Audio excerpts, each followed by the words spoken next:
They're serving up science with a side of tortillas this Saturday at the Southeast San Diego Science and Art Expo. Beto Vasquez is joining us this morning to share more about this fun, free family event. Good morning, Beto. Thank you so much for joining us. Yeah, hi, good morning. Thank you for having us this morning. Okay, tortillas sound yummy, but I never thought I would say tortillas and science in the same sentence. How does this work? Yeah, this is about one of the few times where you can actually put those things together and it works out really well.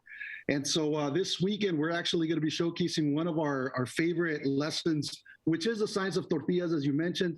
You know, we eat tortillas regularly. We usually get involved with, using tortilla chips or all types of other things, but we don't think about the biology, the chemistry, and the physics that really goes into something like tortillas. So this weekend, if folks come out, they can expect we're going to be making tortillas, as we said.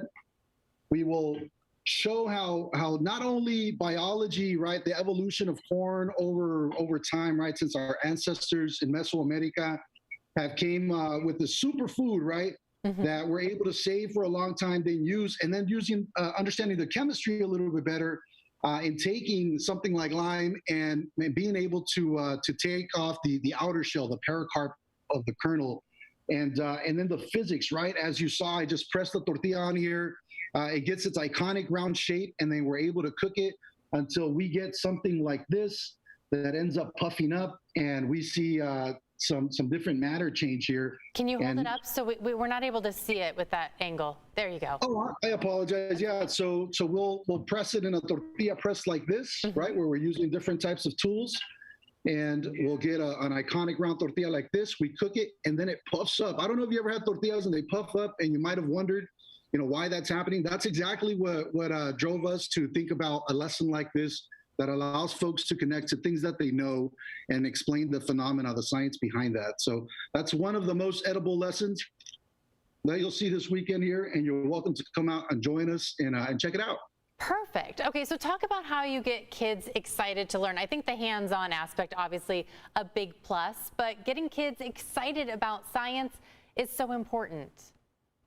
Yeah, absolutely. So I actually work for a great place at UC San Diego called Create, where we try to be equity-minded about all things that we do. And we realize that there's an underrepresentation of certain groups in STEM, right, in professions and in degrees.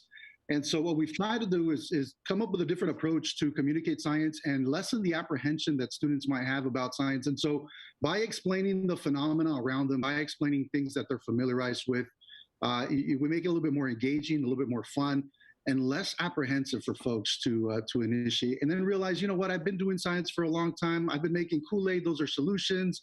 I've been doing all kinds of different things that is actually science, but I've never really thought about it like that.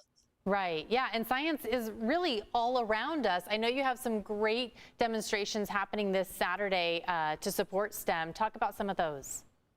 Yeah, absolutely. We have some great exhibitors coming out.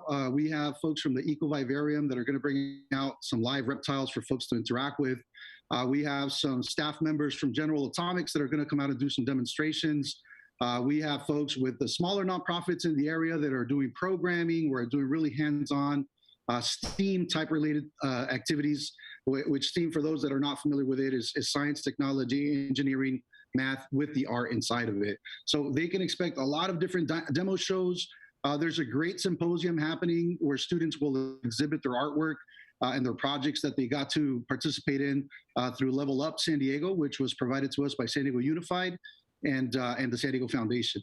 Okay, and real quickly, I know there's the vivarium, so there's going to be reptiles and bugs for kids. How does this all work into the science theme? Yeah, so actually it's really exciting. You know, what we try to do is capture science, art, and culture at this event, right? And so not only do we showcase the engineering and physics of things like lowriders, but we also look at bugs like these, right? Which is, this is cochinil, is a parasitic bug that lives within nopal or cactus. And what we're going to be doing is we're going to be crushing these little bugs here into a fine powder with this mortar and pestle. And yeah, and then we get this fine little powder here. You can barely see it there. Yeah. But when you add water to it, it actually changes the dyes. Now, this important powder, you might think, it's pretty cool, but would you ever eat this? You would probably tell me no, but chances are you probably already have. So this is actually the color that we use, the natural dye that we use for a lot of the foods, for a lot of makeup, for a lot of different products that we interact with daily. But you didn't know that. So now you come out this weekend, you'll be able to check it out, be able to manipulate some of these colors here. Beto, can you hold that up for us so we can see using chemistry. See the color? The yeah, crushed absolutely. bugs? Give me 1 second here. So what you're saying is I could have crushed bug residue on my face this morning with my makeup? That's right, but guess what? You look great with it. So I wouldn't worry too much. I thought that's why I was glowing this morning. That's right. See, and you thought it was all these other things. So I don't know if you can really see here. You got to hold up a little higher. I don't want to tip this over too much, but as we add, look, a little as higher. we add the different, I don't know if you can see it there barely. I don't want to tip it over too much. Now, what kind of bugs are those? They're called cochinil. So it's a cactus bug. It's a true bug, and it's also a parasitic bug, as I mentioned earlier. Well, those are probably the only bugs that I like then, since they. That's right. That's right. For now. For now. For now. I'm sure the boys are going to have a really good time crushing up the bugs. I mean, what better thing for boys to do? Okay, we're almost girls out of time. too. You know, don't underestimate. I think the girls end up loving this project as well. That's true. You're probably right on that. Real quick, the time. Give all the details for this weekend so folks at home know. Yeah, absolutely. We're going to be located from 10 to 2 this Saturday, August 14th at the Malcolm X Library, located at 5148 Market Street. We will be there waiting for you. We got free food tickets for those participating in the tours of the local facilities and also the symposium.